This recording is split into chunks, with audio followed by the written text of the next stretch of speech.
Sedurung pun iki ngelantur ngiring subscribe, like, komen, lan share. Ayo sukses. Swastiastu, kembali lagi di channel Hindupedia.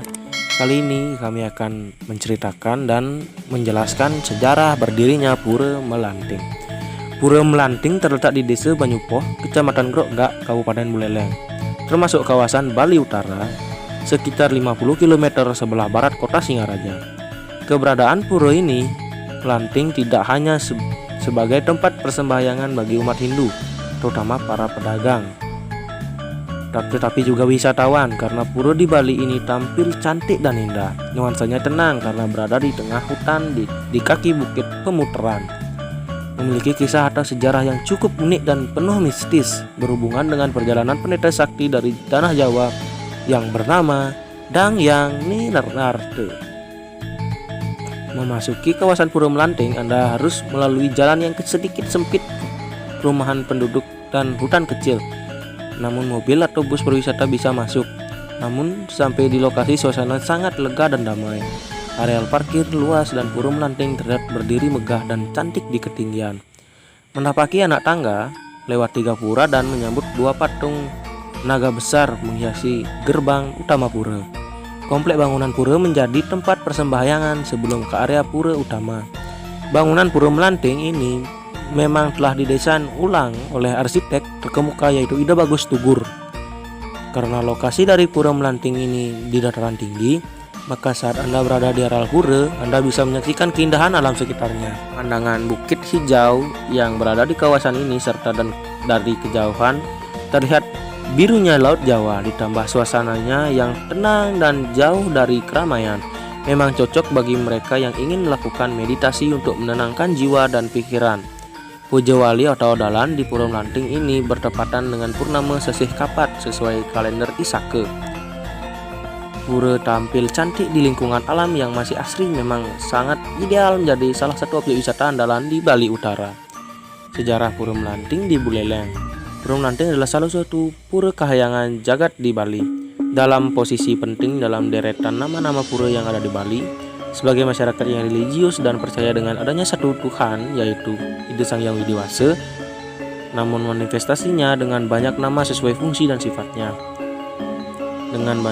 Seperti halnya Pura Melanting ini merupakan pura bersifat fungsional karena sebagai tempat untuk memuja Ida Batari Melanting atau Dewi Melanting, memohon kemakmuran, kesuburan, keselamatan agar dilancarkan dalam usaha dagang. Pura Melanting sangat berkaitan dengan usaha dagang agar dilancarkan. Pada setiap pasar yang didirikan Pura Melanting, punjaan Dewi Melanting di Pura Melanting bisa disejajarkan dengan Batari Rambut Sedana atau Batara Rambut Sedana atau Dewa Kuera sebagai dewanya uang. Pura Melanting di Kabupaten Buleleng lokasinya cukup dekat dengan Pura Pulaki, termasuk juga Pura Pabean, Ide Mutering Jagat di Pemuteran dan Kerte Kawat. Sejarah berdirinya pura-pura tersebut memiliki erat satu dengan yang lainnya. Keberadaan Pura Melanting dan pura pesanakan lainnya yang berkaitan erat dengan perjalanan pendeta suci Danghyang Nirarte dari tanah Jawa ke Bali dalam menanam dan menanamkan nilai-nilai luhur agar agama Hindu kepada masyarakat Bali. Kedatangan Danghyang Nirarte ke Bali tidak lepas karena runtuhnya kerajaan Majapahit dan masuknya pengaruh Islam di tanah Jawa. Perjalanan tersebut mengajak keluarga seperti istri dan anak-anaknya. Danghyang Nirarte dikenal juga dengan gelar Danghyang Dwijendra dan Ide Pedanda Sakti Waurau. Perjalanan beliau dari Jawa menuju Bali tentu sangat jauh, sehingga istri beliau Danghyang Biang Patni Keniten yang saat itu sedang hamil tua merasa dipersiapkan. Persendian kakinya bengkak dan ngilu, tak kuasa mengangkat kaki untuk melanjutkan perjalanan ke arah timur yang masih jauh. Karena hal tersebut, sang pendeta merasa bimbang apakah menemani istri sampai melahirkan atau melanjutkan perjalanan suci tersebut. Akhirnya Danghyang Nirarte memutuskan untuk melanjutkan perjalanan dan meninggalkan belahan jiwanya di desa tempat tersebut, ditemani salah satu putrinya yang bernama Diah Ayu Swabawa, serta ditemani oleh sejumlah pengikutnya. Sedangkan putra dan putri lainnya yang masih kuat berjalan kaki diajak serta melanjutkan perjalanan. Dan kelak seandainya Danghyang Nirarte telah sampai ke tempat tujuan, akan diutus pengikutnya untuk menjemput istri beserta anak-anaknya untuk bergabung kembali dengan keluarga besar mereka. Dan yang Biang Patni Keniten ditemani oleh pengikutnya dan seorang anak perempuan beristirahat sampai sehat benar. Kemudian buka lahan untuk tempat tinggal, berladang dan bersawah. Dengan berbagai ilmu kehidupan, ilmu agama dan kesaktiannya, Pranda istri dengan penuh kearifan mengajarkan tentang ilmu kehidupan pada warga sekitarnya. Lama-kelamaan yang dikenal dan memiliki pengikut orang dan menjadi ibu seluruh masyarakat di sini. Akhirnya melahirkan seorang anak laki-laki bernama Bagus Bajra. Parasnya rupawan dan menawan. Anak-anak Dangyang Biang Patni Keniten tumbuh semakin besar, begitu juga Dyah Ayu Swabawai menjadi putri tumbuh cerdas, penuh pesona, bijaksana, memiliki wibawa seperti ayahandanya, bahkan terlihat lebih dewasa dalam umurnya.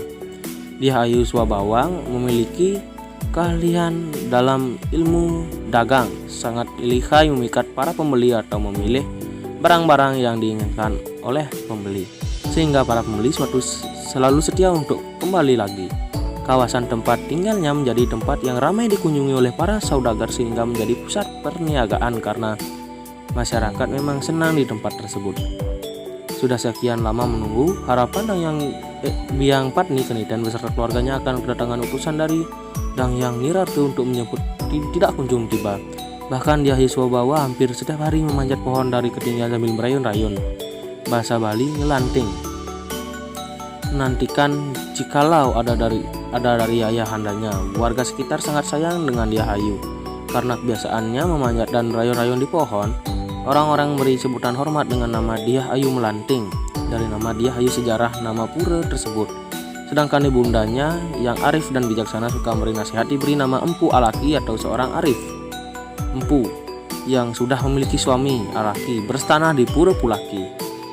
Warga terus berjalan, utusan dari Dangyang Nirarte tidak juga datang menjemput. Tidak ada kabar-kabar.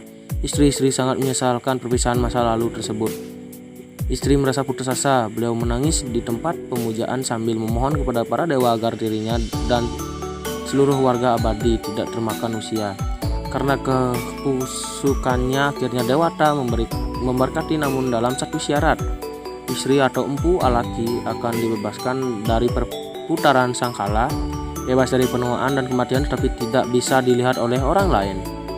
Itu untuk menjaga umat atau orang lain melihat orang abadi. Demi kasih sayang dan kesetiaan nantian panjang dibayar dengan keabadian yang tidak terlihat. Mengetahui berita Dangyang Biang Patni Keniten atau istri Brangde, Dangyang Nirarte mengira bahwa istri, anak-anaknya dan pengikutnya moksa, dan baru disadari tatkala Dangyang Nirarte moksa di ujung selatan Bali di Pura Uluwatu. Kemudian akhirnya disusul oleh Dangyang Patni Keniten tempat moksa Pranda istri ini bernama Pura Pulaki sesuai gelar beliau Empu Alaki. Sedangkan sang putri Dyah Swabawai Melanting distanahkan di Pura Melanting dan putranya Bagus Bajra distanahkan di Pura Kertekawat sebagai pangeran Mentang Yuda sebagai sumber keadilan dalam memutuskan perkara. Sedangkan pengikutnya sebagai Wong Samar yang terbebas dari perputaran waktu. Demikian ceritanya. Jangan lupa like, komen, dan share. Dan jangan lupa untuk selalu berbakti kepada leluhur dan ide Sang Hyang Widi Wasa.